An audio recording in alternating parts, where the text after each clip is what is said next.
E ciao a tutti ragazzi, benvenuti in un nuovo video nel quale vedremo questa Dio T1. In descrizione ovviamente troverete il link d'acquisto diretto. Se acquisterete da quel link io percepirò una piccola commissione che mi permetterà di supportare il canale e di dare un valore economico a ciò che faccio. Ora sigla e poi andiamo a vedere più da vicino questa bicicletta.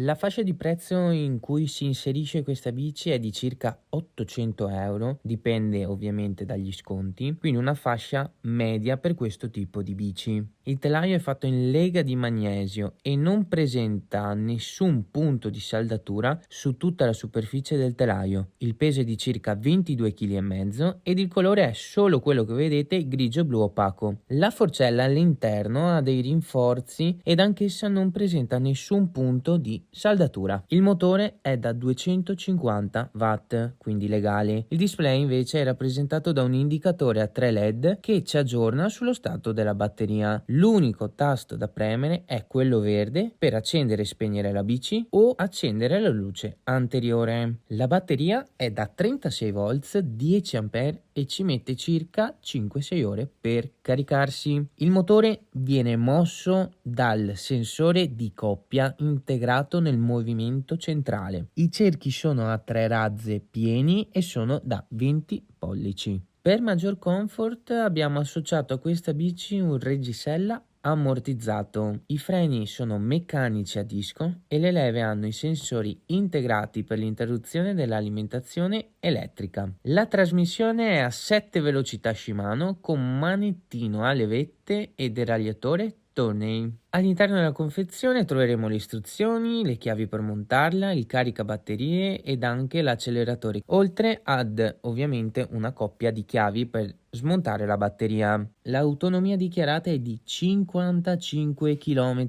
e la velocità massima è di 25 km all'ora. Ciò la rendono completamente legale sia per quanto riguarda la potenza del motore che per la velocità massima. Essendo accessoriata con un sensore di coppia, la pedalata risulterà molto naturale, ma per avere la massima potenza del motore bisogna spingere sul pedale in maniera da far capire tramite la propria forza che ci serve maggior potenza. Questa è la classica pecca dei sensori di coppia, utilizzati molto in ambito sportivo tipo mountain bike, ma che per me nell'utilizzo cittadino non sono molto adeguati. Non è possibile sbloccare la velocità, però è possibile montare l'acceleratore che danno in dotazione in maniera molto semplice. L'acceleratore è molto reattivo, ma adesso lo vedremo nel test. Per accenderla bisogna premere il pulsante verde, che è l'unico disponibile, per 3 secondi. 1, 2, 3. Dopodiché si spegne ovviamente questa luce perché al momento la batteria è a metà. Per spegnerla invece si ripreme il tasto verde per altri 3 secondi. 1, 2, 3 e si spegne. Adesso la riaccendiamo per farvi vedere come si accende la luce. Essendo l'unico disponibile, questo basta premerlo una volta e si accende la luce anteriore. Per spegnerlo di nuovo. La luce posteriore invece è diversa perché ha una batteria integrata e si accende a mano. Premendo un'altra volta va sul lampeggio, premendo un'altra volta invece si spegne. Piegarla è veramente semplice perché appunto c'è quella leva che basta tirarla con la classica sicura di colore rosso. Si piega sia il telaio che il manubrio, ma piegando sia il telaio che il manubrio la ruota posteriore è frenata, quindi rende lo spostamento quasi impossibile. E questa è una cosa da considerare quando si trasporta perché il peso è di 22,5 kg. Ora sto pedalando, sono in settima e come sentite il rumore è minimo, ma non sto neanche spingendo tanto sui pedali. Al momento che spingerò più forte sui pedali il motore mi darà più potenza. Se io scalo e spingo bene sui pedali,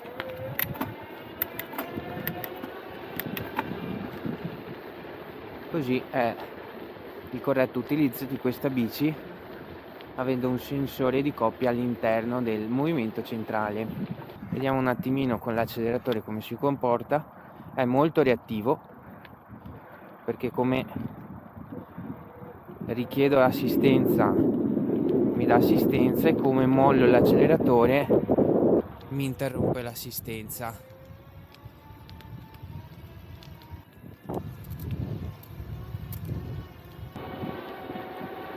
È una bacchetta, è super rigida, e nel cambio di direzione, per chi non è abituato, potrebbe essere un po' troppo, perché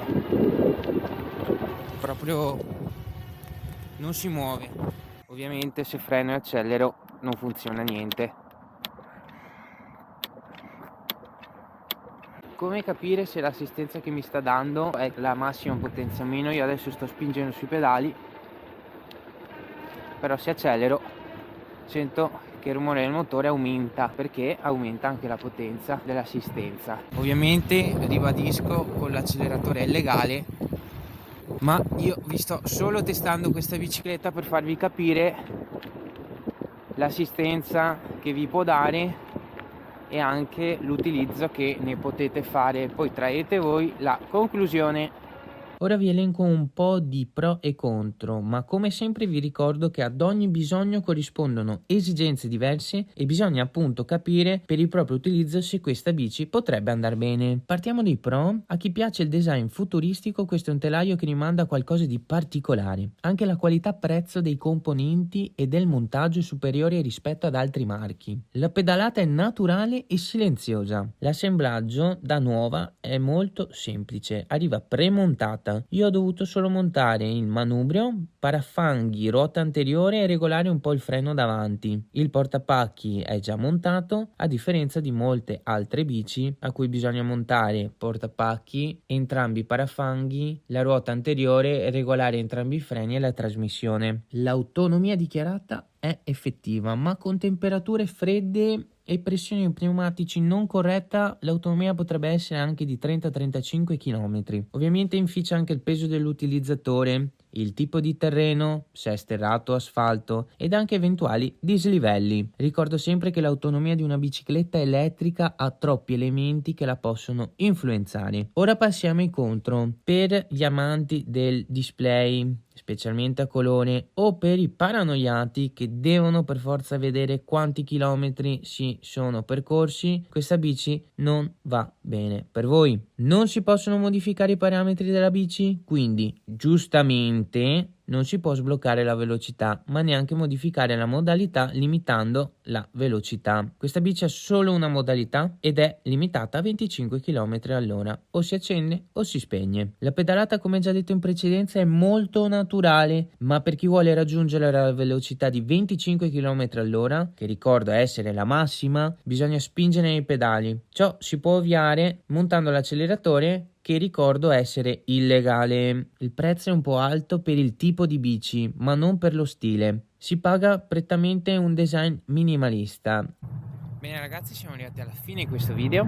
Fa abbastanza freddo, quindi io torno a casuccia a montare questo video.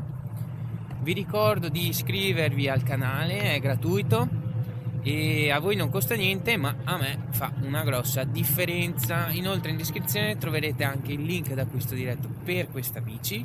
Come già detto, tirate voi le conclusioni e capite in base alle vostre esigenze se fa il caso vostro o meno. Spero che il video vi sia piaciuto, che sia stato utile. Se avete qualsiasi domanda riguardo a questa bici scrivetela nei commenti, risponderò il prima possibile e ci vediamo al prossimo video.